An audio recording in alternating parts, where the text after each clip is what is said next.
go-to Gateway. When it feels like your family's going every which way, make time.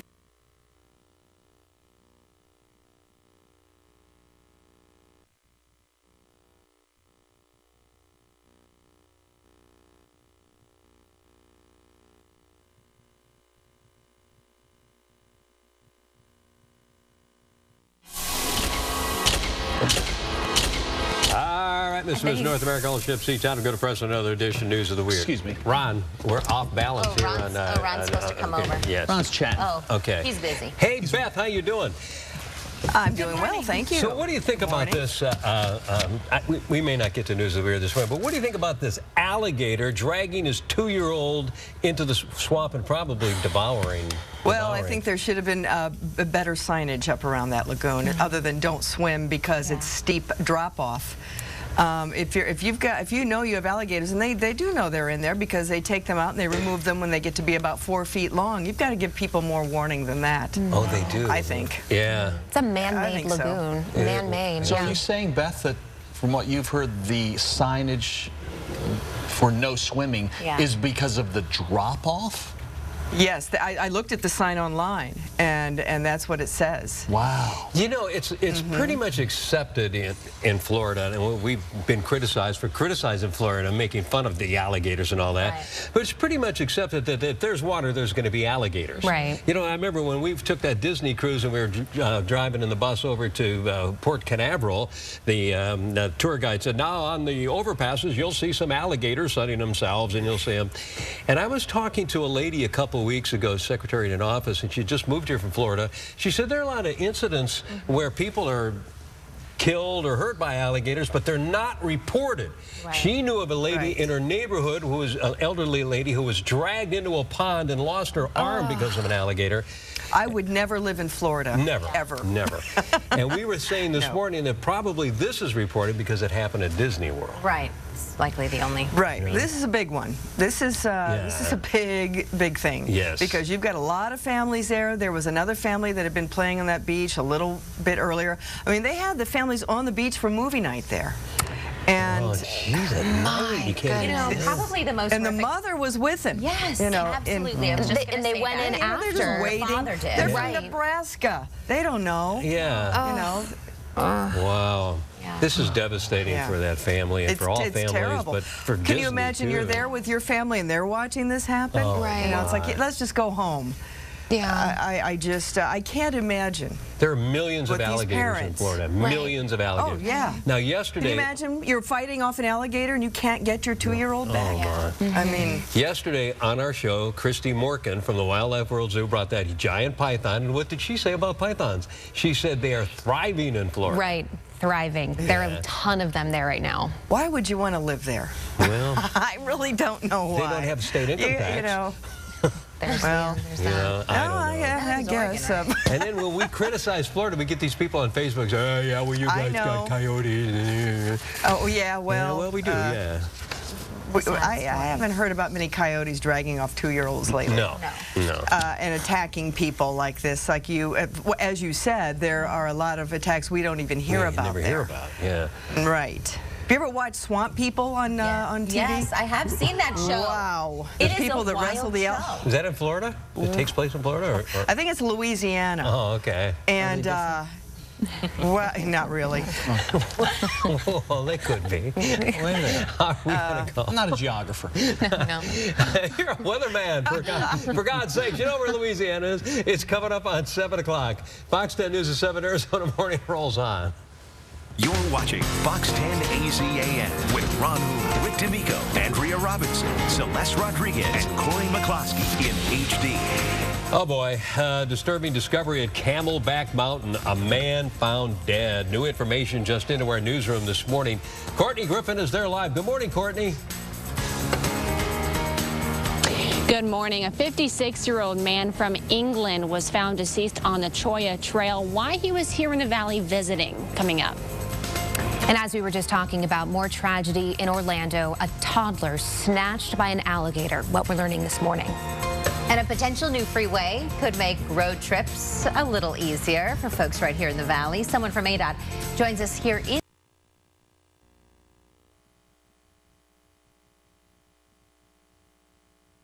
no. We've lost our lease. It's a wall-to-wall blowout. Yes. Everything must go.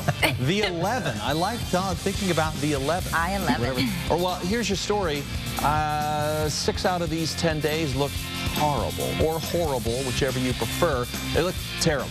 So that's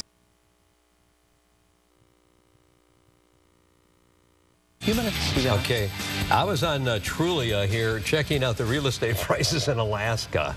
If it's going to be 120 degrees here. Yeah, okay, that's fine, yeah. You're not going to be here anyways. You're going to be on vacation. I know, but you may not want to come back when it's that hot. Don't say that. You don't say. You have like a month or two more left, and you're already talking about just leaving early. Yeah, you August know, 1st. Rick, you used to joke around about being on the porch with your place out at Varado. Now you're going to be on your porch up in Wasilla. Wasilla, yeah. Hey, Sarah. It's 7:02. Let's update everybody on our top stories now from AZAM. A mystery that is basically waiting to be solved. What happened to a man yesterday on Camelback Mountain? It is still unclear what happened to him, but his body was found well below the trail. We're talking about on the Cholla side, the Cholla Trail side of the mountain. Courtney Griffin's got it all for us live. Courtney. Good morning. We just learned the name of the man who was found dead yesterday around 3 o'clock on the Cholla Trail side of Camelback Mountain. We learned it was 56-year-old Stephen Vanderhoeven visiting our area from England. Police say he had rented a car and wanted to check out our mountain areas in search of a specific species of lizard. He was found yesterday by routine patrol when they observed a man lying in a steep area. He had obvious signs of injury and appeared to be deceased. We spoke to hikers last night, and they were pretty surprised to hear the news because they say this trail is typically pretty safe. I mean, they call it the easy side for a reason, so I feel like as long as you just stick to the trail, then you'll be fine. But, I mean, sometimes you can just find yourself, when it's so hot out, just wandering off, not really sure where you might be going. The 56-year-old's death does appear to be an accident. We're told when the man was found, he did have water on him. The exact cause of death has yet to be determined. Now, we have seen a lot of hikers here this morning. So if you are going to be hiking Camelback, just remember to go early. It's smart to go with a group of people. Always carry a cell phone and, of course, plenty of water. Back to you. All right, Courtney, thanks very much. And there's some of the latest information.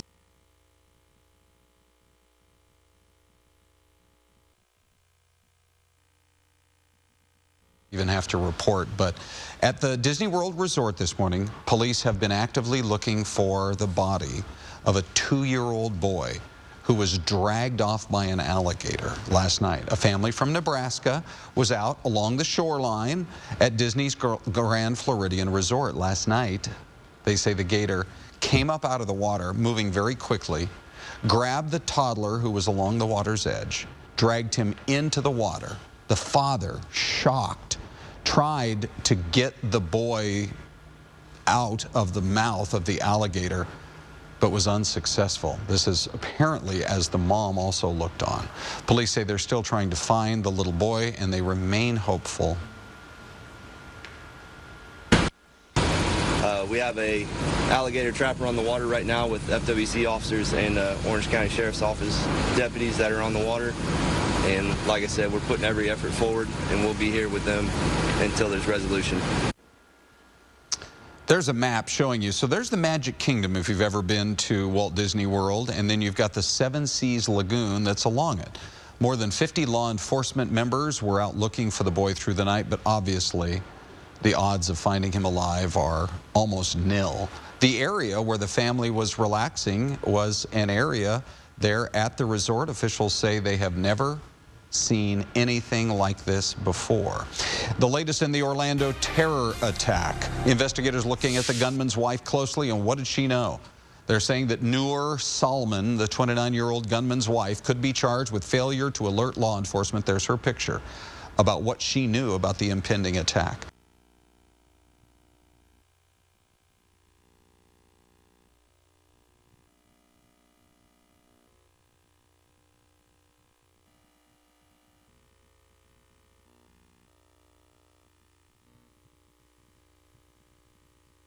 Jerome, you can't call those ghost towns. They're booming, no. But Very they are busy. Old West, that's for sure.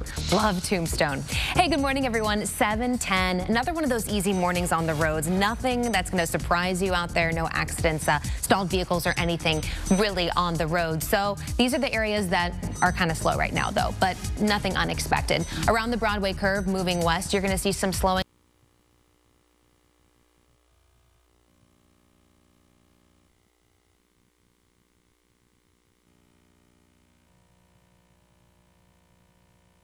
It was Michael Keys from ADOT.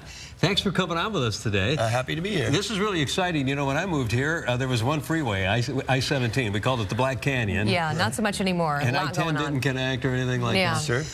So tell us what your plans are for tonight's meeting. Well, tonight,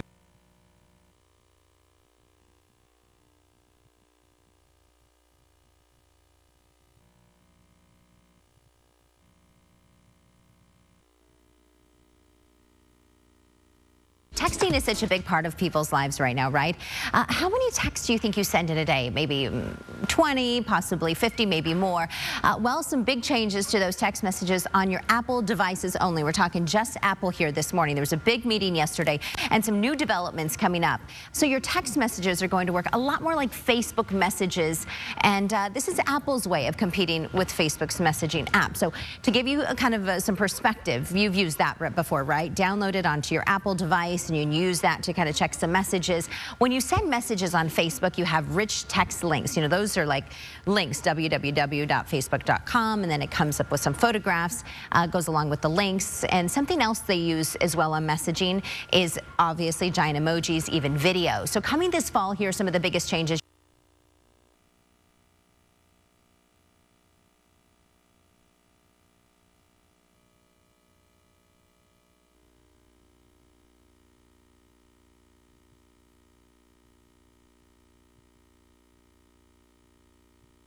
This bubble app looks like as we head down just a little bit. So you see some of these balloons that kind of floating around the screen. That's what you'll be able to do on some of, like, say, your group messages. You want to wish somebody a happy birthday.